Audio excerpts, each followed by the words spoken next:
Good evening, ladies and gentlemen, and thanks for taking the rendezvous with us right here on Spectrum Television.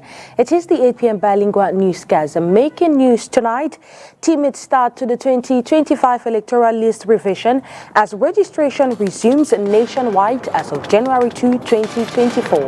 2025, I beg your pardon. Well, Ines Pangan will tell us more in tonight's newscast. Douala residents demand urgent action as many road stretch remain in a deplorable state despite rehabilitation efforts in 2025. These stories and many more will be yours in tonight's edition of the 8 p.m. bilingual newscast. Ladies and gentlemen, welcome. Tonight's news opens in the French language with you, Oriane Donkeng. Good evening. Bonsoir, vous, Nila Donnet. Mesdames et messieurs, bonsoir et bienvenue au journal. Les opérations de révision des listes électorales pour l'exercice 2025 sont effectives depuis le 2 janvier sur l'ensemble du territoire national. À l'antenne communale d'élections Cameroun Yaoundé 5 ce matin, 3 janvier 2025, c'est plutôt des inscriptions timides. Inès Pangan et Dieudonné Niassa. De Yaoundé 5, ce matin du 3 janvier 2025. Le portail grand ouvert, le matériel pour les inscriptions sur les listes électorales installées, le personnel en service ici attend les usagers. À l'extérieur, un militant du Parti camerounais pour la réconciliation nationale, PCRN, encourage les passants à s'arrêter pour se faire enregistrer. Aux environs de 10 heures ce jour, une dizaine de personnes ont déjà répondu favorablement à son appel et il espère atteindre les chiffres réalisés hier dans le 6e arrondissement de Yaoundé. Hier à Biémassi, le PCRN a eu la possibilité de faire inscrire 105 personnes. Et ici aujourd'hui, le PCRN a déjà fait inscrire 9 Camerounais. Nous sommes déjà... Quelques usagers, à la vue des listes électorales affichées sur le portillon d'entrée de ce démembrement d'Elecam, font un arrêt pour vérifier s'ils sont effectivement inscrits et retirer si possible leur carte d'électeur. Je suis allé contrôler, voir si mon nom est parmi, parce que ça fait plusieurs années que je me suis inscrit et puis je vote. Et surtout, je voulais aussi prendre l'information de savoir si la carte d'électeur se périme. Et effectivement, j'ai trouvé mon nom et on m'a confirmé que ça ne se périme pas. Et mon bureau de vote reste les majorettes. Comme ça. Je suis venu voir si ma carte est sortie. Voilà mon récépissé. Ça, c'est mon récépissé. J'ai vérifié, on m'a montré la liste. Mon nom y est. Mais ma carte n'est pas encore établie. Donc là-bas, c'est très bon là-bas. On m'a fait assis, on a fouillé, on m'a montré ma page dans les affiches. J'ai vu bien mon nom, j'ai vu ma photo. Donc, mais ma carte n'est pas encore là. Les opérations de révision des listes électorales pour l'exercice 2025 sont effectives depuis le 2 janvier sur l'ensemble du territoire national. Elles s'ouvrent en ce début du mois de janvier et offrent l'occasion aux non-inscrits de le faire avant la convocation du corps électoral. In his end-of-year address, President Paul Biya emphasized government's commitment to enhancing drinking water access across Cameroon, where he highlighted the successful commissioning of the drinking water supply project in Yaoundé, aimed at significantly reducing the urban deficit. Let's take a listen to him. Drinking water supply is another major challenge that the government has taken up in recent years with commendable determination. The commissioning of the drinking water supply project for the city of Yaoundé has significantly improved coverage in this urban center. To further improve access, a campaign to connect 8,000 households to the drinking water network has been initiated in the city. In the city of Douala, the rehabilitation extension of the Japoma waterworks is ongoing, while the engineering studies for the drinking water supply mega project in the city have been completed. The upgrading of drinking water production facilities is ongoing in many secondary towns. Our ambition is to provide quality water in each of our localities to meet the expectations of our fellow citizens. Despite efforts by Douala city authorities to rehabilitate roads in 2024, sections of many roads remain in a deplorable condition. A notable example is the stretch at Kamyabasi, which is riddled with potholes. Inhabitants are urging local authorities to take action this year. Every day, drivers flock to Kamyabasi in the Douala II municipality, eager to breathe new life into their vehicles. However, the road leading to this bustling marketplace is a treacherous minefield of potholes poised to inflict fresh damage on their newly repaired cars. The route is very bad, maybe in Cameroon and in Douala particularly. My car, I brought my car every day because of the state of the route. So we pay a lot of money in garage because the route is bad and our car is very affected for that route. Traders operating here conduct their businesses with constant fear of accidents as the hazardous conditions persist. This road is affecting us so badly.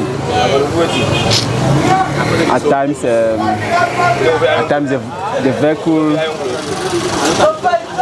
vehicle used to tight here and we help the vehicle to push it. So it affects us a lot.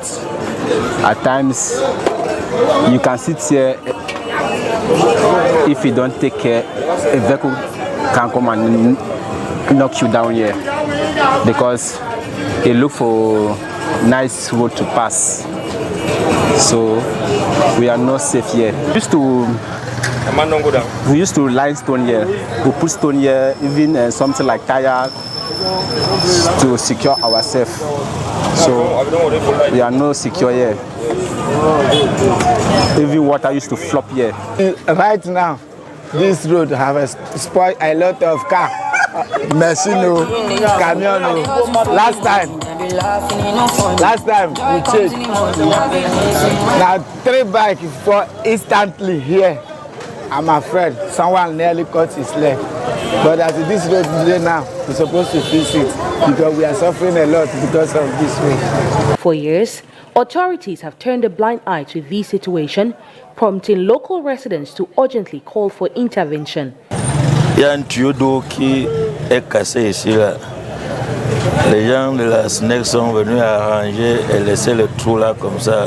On leur demande que pourquoi ils disent qu'ils ont payé à la mairie pour que la mairie vienne arranger, mais voici 5 ans. I hope that they should create the enterprise, the local enterprise, which is we have what I'm going to say. So the power, you have the money, it's part to arrange immediately the road. When there is a problem. Pleading the government should look how it can do it, how it can repair the roads. Just like this stretch, several roads in the economic capital are in a deplorable state. It remains to be seen how authorities will tackle this pressing issue this year. Et dans son adresse à la nation le 31 décembre dernier, le chef de l'État annonce d'importants projets de réhabilitation routière en 2025. Le maire de la ville de Douala annonce également le lancement de plusieurs chantiers. But avoué, contribuer à la transformation de notre économie, selon le docteur Oujimba Sandine, interrogé par nos reporters Makedali Dignotium et Julie Pau. En plus des 446 km de routes bitumées et des 228 km de routes réhabilitées en 2024 au Cameroun, le chef de l'État Paul Biya annonce que d'autres projets de réhabilitation routière seront lancés au cours de cette année 2025. À cet effet, la ville de Douala ne compte pas rester en marge de ces grands projets routiers. Les annonces pour ce qui concerne les questions du réseau routier, Douala est concerné bien évidemment en plusieurs points.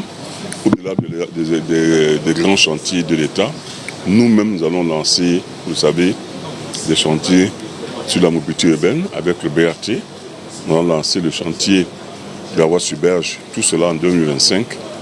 Et nous pensons que nous contribuons de cette manière à la transformation de notre économie, au renforcement des conditions de base de la croissance. Le but étant de permettre aux habitants de la cité économique de bénéficier des retombées de la croissance annoncée. Et nous veillerons aussi, comme l'a dit le chef d'État, à ce que les fruits de la croissance retrouvés profitent aux populations. Il faut combattre l'inflation, il faut combattre l'injustice, il faut faire en sorte que le panier de la ménagère ressente véritablement la croissance retrouvée. Nid de poule, mauvaise visibilité de la signalisation sur les routes, chaussées parfois envahies par les ordures ménagères, sont autant de défis qui interpellent la mairie de la ville de Douala. Une ville dont le réseau routier se dégrade de plus en plus.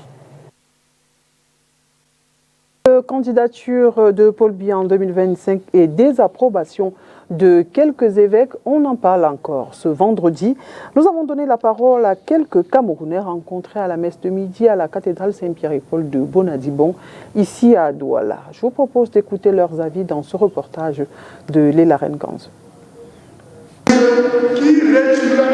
La politique aux politiciens, les sorties des évêques appelant Paul Biya à ne plus se représenter en 2025 ne font pas l'unanimité auprès des Camerounais et même auprès des chrétiens, rencontrés ce jour après la messe de midi à la cathédrale Saint-Pierre-et-Paul de Bonadibon. Je pense que la chose politique, comme a souvent dit, laissons la politique aux politiciens et l'Église pour les hommes de Dieu. Mais leur sortie, je dirais, traiter les dirigeants ou un gouvernement de plus que satanique, comme la dernière sortie, plus que les dirigeants camerounais ont dépassé même Satan. Je dirais plutôt que est-ce que c'est de Satan de nos ancêtres qui parle ou bien le Satan des Blancs? Parce que moi je vois plutôt que nos dirigeants ont plutôt eu à traverser les magouilles de l'Européen et nous en sommes aujourd'hui là où nous sommes. Nous savons tous que malgré tout ce que le président actuel peut faire avec son gouvernement, nous lui devons quand même à un moment qu'il a fait de son mieux, il a fait son boulot et le traiter de plus que Satan, c'est trop osé. Donc je demanderais plutôt que les hommes de Dieu puissent plutôt prier pour que le pays continue dans la paix et que ces dirigeants vont dans la paix et que demain nous puissions avoir des nouveaux dirigeants. Non, sur le champ politique, aux politiciens, la politique, à l'Église, l'Église. Qu'il reste dans son pouvoir. Si quelqu'un veut se représenter pour être encore président de la République à 90 ans, laissez-lui dans son pouvoir. À l'Église, l'Église, aux politiciens, les politiques. Il n'est pas vu ça très très normal. Même il n'est pas d'accord, mais les approches n'est pas bien. Parce que la façon qu'ils ont entré reprocher, c'est comme ils ont entré d'agiter contre le discours du président. Alors que ce n'est pas bien. Ils sont les leaders, ils sont les bergers, les bons bergers. Et le bon berger devait avoir une sagesse de régler les situations, même quand ce n'est pas bien présenté, mais elle devait prendre la sagesse. D'ailleurs, certains restent perplexes, ne sachant trop quoi en penser, mais reconnaissent tout de même que même les prêtres ont le droit d'émettre des avis. La sortie de certains évêques sur le champ politique est assez complexe à cerner, dans le sens où, à la base, quand on remonte un peu dans le temps, la politique était gérée par l'Église. L'Église avait un contrôle sur la politique, la science et un peu tout. Et lorsqu'on revoit que l'Église revient au devant de la scène pour diriger un peu la politique, ça veut dire qu'il y a quelque chose il y a beaucoup de questionnements à ce propos. Pour ma part, chacun est libre de s'exprimer. Donc, nous sommes dans un pays de liberté, chacun s'exprime comme il peut. Donc, c'est tout. Proches du peuple et des réalités du quotidien, ces évêques ont juste choisi d'être ouvertement la voix des sans-voix, la voix du peuple silencieux, dont ils connaissent les souffrances et préoccupations, pensent ces chrétiens. Nos pères évêques ne peuvent que refaire l'écho des objectifs de l'Église, militer pour le bien-être du peuple, qui est censé être encadré par toute la gouvernance et la politique de notre pays, et demander que les gens se portent mieux, que le pays se porte mieux, n'est qu'une bonne chose. Si c'est un droit chemin, pour que le Seigneur ouvre les portes de ce droit chemin-là, pour que tout le monde vit dans les bonnes conditions et que le Cameroun soit en paix, pour qu'on ne vit plus de ce qu'on comprend dans les sud-ouest et le nord-ouest et le nord là, pour que tout le monde soit en paix, que le Seigneur nous bénisse, pour que tout se passe bien dans cette année 2025, pour que ça soit très clair. On a envie de dire Amen, la messe semble dite. Et hier, 2 janvier, la régie du terminal à conteneurs du port autonome de Douala a célébré sa 5e année d'existence. Occasion pour les autorités portuaires de faire le bilan des activités menées depuis 2020. Les détails avec vous, Makeda Ledinyotium et Julie Pau. Le 2 janvier 2020, le port autonome de Douala prenait possession de son terminal à conteneurs sur instruction du gouvernement. 5 ans après, les différents acteurs impliqués dans l'activité portuaire sont descendus sur le terrain le 2 janvier 2025 pour faire le bilan des actions menées par la régie des terminals à conteneurs RTC. Nous avons eu la satisfaction de constater, avec la présentation qui a été faite par le directeur de la RTC, que les espoirs que nous avons mis dans cette installation ont été remplis et atteints. Nous avons vu les travaux qui ont été réalisés, les terres pleins qui ont été construits, les équipements qui ont été acquis, un personnel qui est totalement motivé, un système d'opération qui est entièrement automatisé. On peut aujourd'hui dire que nous avons rempli l'objectif que le gouvernement nous a assigné. 5 ans après également, la redevance octroyée par la RTC au PAD a augmenté. Notre relation avec notre concédant, c'est-à-dire le port autonome de Douala, ce n'est pas parce que nous sommes une régie du port autonome de Douala que la relation entre celui qui a donné le terminal et celui qui l'exploite a changé. Je crois que les exigences ont été triplées. C'est-à-dire que là où les uns donnaient 4,5 milliards comme redevance, nous sommes montés, même cette année, nous allons atteindre les 20 milliards de redevances. Des chiffres qui annoncent des lendemains meilleurs pour l'économie nationale. L'information à l'international, c'est dans le Round-up Afrique avec la Voix de l'Amérique.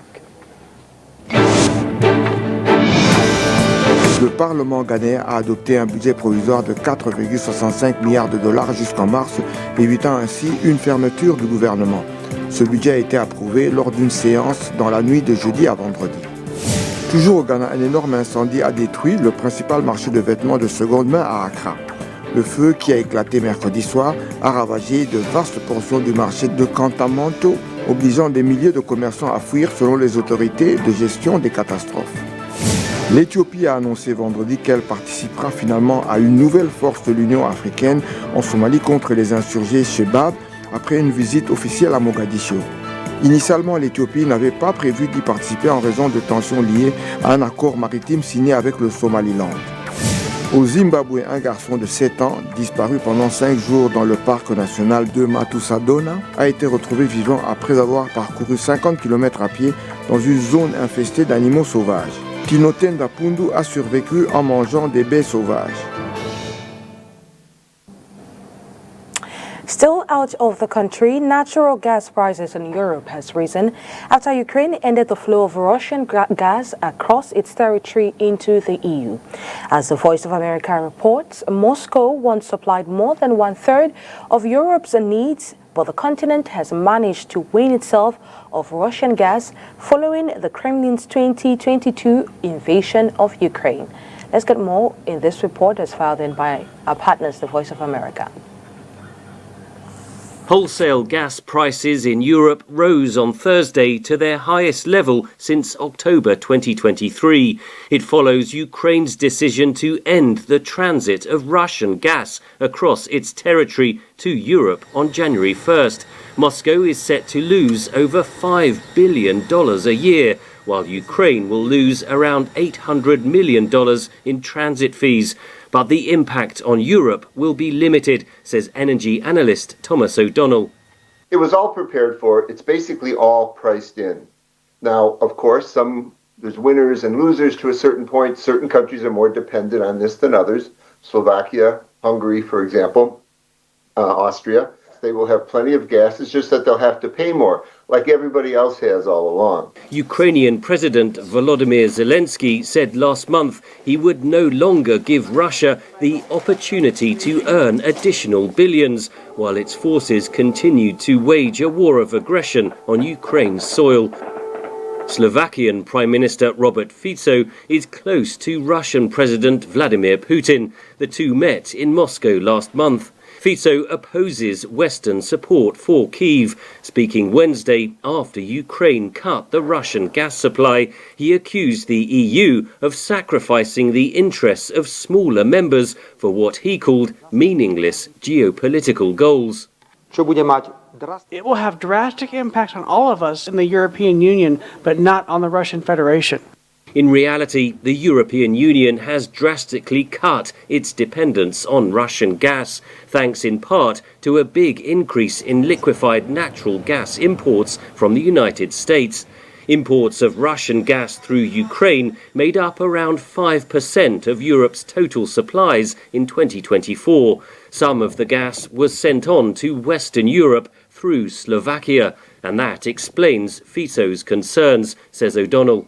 Slovakia was making, I think it's something like $500 million on transit fees, passing the gas across their country through their pipeline system onto others. Before its full-scale invasion of Ukraine in February 2022, Russia's state-run Gazprom was Europe's largest gas supplier. Putin miscalculated Europe's response, says O'Donnell. Putin portrays himself as a great Russian nationalist. Well, this great Russian nationalist just lost one of the biggest businesses Russia ever had. Moscow's other supply routes to Europe are limited. The Yamal Europe pipeline via Belarus was shut down in 2022. Months later, the Nord Stream pipeline under the Baltic to Germany was sabotaged. Russia is still able to supply gas to Hungary, Turkey and Serbia through the Turkstream pipeline. Henry Ridgewell, VOA News.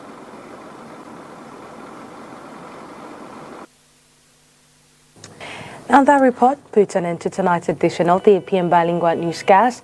Do have a blissful night in the company of our programs. See you tomorrow, same time, same station, if God willing. Good night to you, Oriane Donkeng. Bonne soirée à vous, Nila Doned. Mesdames et messieurs, merci d'avoir été des nôtres et bon début de week-end en compagnie des programmes de Spectrum TV.